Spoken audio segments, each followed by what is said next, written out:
এই গাইস সকাল সকাল রেডি হয়ে বেরিয়ে পড়েছিলাম। এই দেখো ট্রেন চলে এসছে আর উইন্ডো সিটে আমি জায়গা পেয়ে গেছি। জানো কোথায় যাচ্ছি? দেখো এবার বুঝতে পারবে, মুর্শিদাবাদ যাচ্ছি, লাইফে ফার্স্ট টাইম। হ্যাঁ, আর এই দেখো ট্রেন থেকে নেমে দেখি আমার চুলগুলো একদম বিধি খিচ্ছিরি হয়ে গেছে। তারপরে একটু ঠিক করে নিলাম, আরে বাবা লাইফে ফার্স্ট টাইম এত সুন্দর একটা জার্নি করতে যাচ্ছি, সুন্দর তো দেখাতে হবে।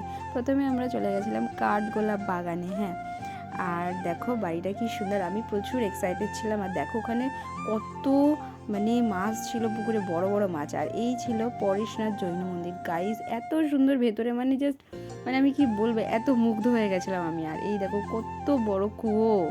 তারপরে আমরা চলে এসেছিলাম জগৎ শেঠের বাড়িতে। খুব সুন্দর লেগেছে আমার জগৎ শেঠের বাড়িটা। আর ওখানে এক ধরনের মিউজিক হচ্ছিলো, খুব সুন্দর। আমি পরে তোমাদের সাথে একটা ভিডিওতে আমি শেয়ার করছি, ওখানকার ব্যাপারটা।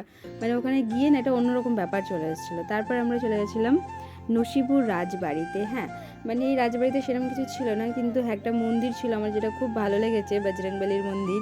আর সেখানে যেহেতু যাই বজরংবলি তো হবেই। হ্যাঁ, দেখো এই যে চলে এসেছিলাম মন্দিরে। আর হ্যাঁ দেখো আমি এখানে টুকি টুকি আর ধপ্পা খেলছিলাম। চলো খেলতে খেলতে চলে এসেছি এক জায়গায়। এখানে দেখো ওদের খুব খিদে পেয়ে গেছিলো, ওরা ফুচকা খাচ্ছিলো। আর আমি সচরাচর ফুচকা খাই না, আর বাইরে অ্যাভয়েড করেই চলি আমি। তারপরে দেখো আমি একটা সুন্দর জিনিস দেখাচ্ছি, এটা হচ্ছে রূপোর রথ। হ্যাঁ, আর এই দেখো খুব সুন্দর একটা ব্ল্যাক কালারের গাড়ি, আমি গাড়িটার নাম জানি না। আর এইখানে এই মন্দিরটা পেয়ে এত সুন্দর, আমার এত ভালো লেগেছে, কি বলবো। আর এই হচ্ছে মির্জাফরের বাড়ি। তারপরে দেখাচ্ছি তোমাদের, এই হচ্ছে মির্জাফরের পার্সোনাল, যেখানে হচ্ছে উনি নামাজ পড়তে যেতেন। আর এই হচ্ছে ওনাদের হচ্ছে পারিবারিক ঐশ্বরিক ওই যে কবরস্থান ওনাদের। হ্যাঁ, তো তারপর আমরা চলে এসেছিলাম আজিমুন্নেসা বেগমের সমাধিতে। তো এই ইতিহাসটা তো তোমরা সবাই জানো। তারপরে দেখো আমরা চলে এসেছিলাম হাজারদুয়ারিতে, স্পেশালি যেখানে যাওয়ার জন্য যাই হোক খুব ভালো লেগেছে। তারপরে চলে এসেছিলাম মতিঝিলে।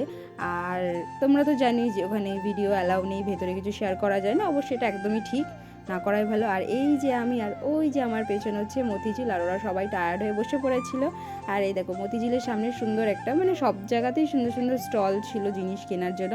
আর দেখো বাঁশের একটা ক্লিপ আমি দেখছিলাম যে কিছু আনা যায় কিনা। ঠিক আছে, আর তোমাদের ভিডিওটা কেমন লাগলো অবশ্যই জানিও। আর এখানকার জিনিসগুলো এখানে ঘুরে আমার খুব ভালো লেগেছে।